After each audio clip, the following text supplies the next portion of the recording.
राधा रमन हरि बोल, श्री राधा रमन हरि बोल, हरि बोल हरि बोल, हरि बोल हरि बोल।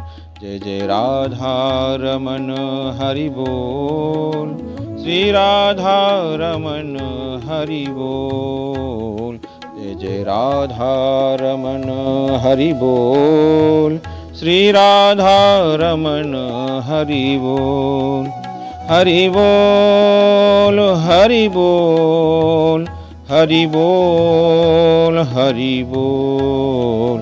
प्यारो राधा रमन हरि बोल, जय जय राधा रमन हरि बोल, श्री राधा रमन हरि बोल, जय जय राधा रमन हरि बोल, हरि बोल हरि बोल, हरि बोल हरि बोल। जय जय राधा रमन हरि बोल, श्री राधा रमन हरि बोल। जय जय राधा रमन हरि बोल, श्री राधा रमन हरि बोल। बोल वृंदावन बिहारी लाल की जय, श्याम सुंदर लाल की जय, श्री नंद लाल की जय। मैं आचार्य कृष्णाश्रम भरी आज आपको चैत्र मास शुक्ल पक्ष की कामदा एकादशी का महात्म्य सुनाता हूँ। महाराज युधिष्ठिर ने पूछा, हे वासुदेव, मैं आपको नमस्कार करता हूँ। अब मेरे सामने यह बताइए कि चैत्र मास शुक्ल पक्ष में किस नाम की एकादशी होती है। भगवान श्री कृष्ण बोले, हे राजन, एकाग्रचित्त होकर के यह पुरातन कथा सुनो, जिसे महर्षि वशिष्ठ जी ने महाराज दिलीप के पूछने पर कहा था। महाराज दिलीप ने पूछा कि हे भगवान, मैं एक बात सुनना चाहता हूँ। चैत्र मास के शुक्ल पक्ष में किस नाम की एकादशी होती है। महर्षि वशिष्ठ जी बोले, हे राजन, चैत्र मास शुक्ल पक्ष में कामदा नाम की एकादशी होती है। वह परम पुण्यमयी है। पाप रूपी ईंधन के लिए तो वह दावानल के समान है। प्राचीन काल की बात है, नागपुर नाम का एक सुंदर नगर था, जहां सोने के महल बने हुए थे। उस नगर में पुंडरीक आदि महाभयंकर नाग निवास करते थे।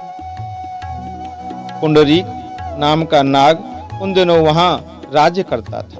गंधर्व, किन्नर और अप्सराएं भी उस नगरी का सेवन करती थीं। वहां एक श्रेष्ठ अप्सरा थी जिसका नाम ललिता था। उसके साथ ललित नाम वाला गंधर्व भी था। वे दोनों पति पत्नी के रूप में रहते थे। दोनों ही परस्पर काम से पीड़ित रहा करते थे। ललिता के हृदय में सदा पति का ही निवास रहता था। पति की मूर्ति बसी रहती थी। पति का ही हमेशा ध्यान किया करती थी और ललित के हृदय में सुंदरी ललिता का नित्य निवास था। एक दिन की बात है, नागराज पुंडरीक राजसभा में बैठकर मनोरंजन कर रहा था। उस समय ललित का गान हो रहा था, किंतु उसके साथ उसकी प्यारी ललिता नहीं थी। गाते गाते उसे ललिता का स्मरण हो आया। अतः उसके पैरों की गति रुक गई और जीभ लड़खड़ाने लगी। नागों में श्रेष्ठ करकोटक को ललित के मन का संताप ज्ञात हो गया। अतः उसने राजा पुंडरीक को उसके पैरों की गति रुकने एवं गान में त्रुटि होने की बात बता दी। करकोटक की बात सुनकर नागराज पुंडरीक की आंखें क्रोध से लाल हो गई। उसने गाते हुए कामातुर ललित को श्राप दे दिया, हे दुर्बुद्धि, तू मेरे सामने गान करते समय भी पत्नी के वशीभूत हो गया, इसलिए राक्षस हो जा। महाराज पुंडरीक के इतना कहते ही वह गंधर्व राक्षस हो गया। भयंकर मुख, विकराल आंखें और देखने मात्र से भय उपजाने वाला रूप ऐसा राक्षस होकर वह कर्म का फल भोगने लगा। ललिता अपने पति की विकराल आकृति देख मन ही मन बहुत चिंतित हुई, भारी दुख के साथ कष्ट पाने लगी। सोचने लगी, क्या करूं, ऐसा कौन सा उपाय करूं, कहां जाऊं जिससे मेरे पति के पाप नष्ट हों। मेरे पति पाप से कष्ट पा रहे हैं। वह रोती हुई घने जंगलों में पति के पीछे पीछे घूमने लगी। वन में उसे एक सुंदर आश्रम दिखाई दिया। वहां एक शांत मुनि बैठे हुए थे। उनका किसी भी प्राणी के साथ बैर विरोध नहीं। ललिता शीघ्रता के साथ वहां गई और मुनि को प्रणाम करके उनके सामने खड़ी हुई। मुनि बड़े दयालु थे। उस दुखनी को देख कर के वे इस प्रकार बोले, हे शोभे, तुम कौन हो, कहां से आई हो, मेरे सामने सच सच बताओ।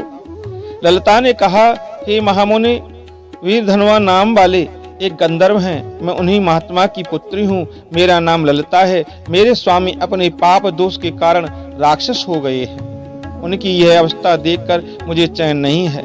हे ब्राह्मण, आप इस समय मेरा जो कर्तव्य हो वह बताइए।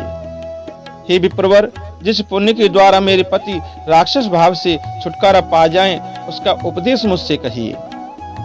ऋषि बोले, हे भद्रे, इस समय चैत्र मास के शुक्ल पक्ष की कामदा नामक एकादशी तिथि है, जो सब पापों को हरने वाली है और उत्तम तिथि है। तुम उसी का विधि पूर्वक व्रत करो और इस व्रत का जो पुण्य हो उसे अपने स्वामी को दे डालो। पुण्य देने पर क्षण भर में ही उसके साप का दोष दूर हो जाएगा। हे राजन, मुनि का यह वचन सुनकर ललिता को बड़ा हर्ष हुआ। उसने एकादशी को उपवास करके द्वादशी के दिन उन महर्षि के समीप ही भगवान वासुदेव के शिव ग्रह के समक्ष अपने पति के उद्धार के लिए यह वचन कहा, मैंने जो यह कामदा एकादशी का उपवास व्रत किया है, उसके पुण्य के प्रभाव से मेरे पति का राक्षस भाव दूर हो जाए। हे वशिष्ठ जी कहते हैं कि ललिता के इतना कहते ही उसी क्षण ललित का पाप दूर हो गया। उसने दिव्य देह धारण कर लिया, राक्षस भाव चला गया और पुनः गंधर्व तत्व की प्राप्ति हुई।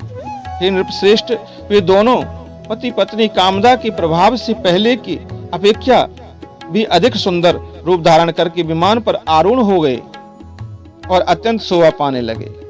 यह जानकर इस एकादशी के व्रत का यत्न पूर्वक पालन करना चाहिए। मैंने लोगों के हित के लिए तुम्हारे सामने यह व्रत वर्णन किया है। कामदा एकादशी ब्रह्महत्या आदि पापों तथा पिशाच तत्व आदि दोषों को भी नाश करने वाली है। हे राजन, इसके पढ़ने और सुनने से वाजपेयी यज्ञ का फल प्राप्त होता है। बोले वृंदावन बिहारी लाल की जय। एकादशी महारानी की जय। जय जय श्री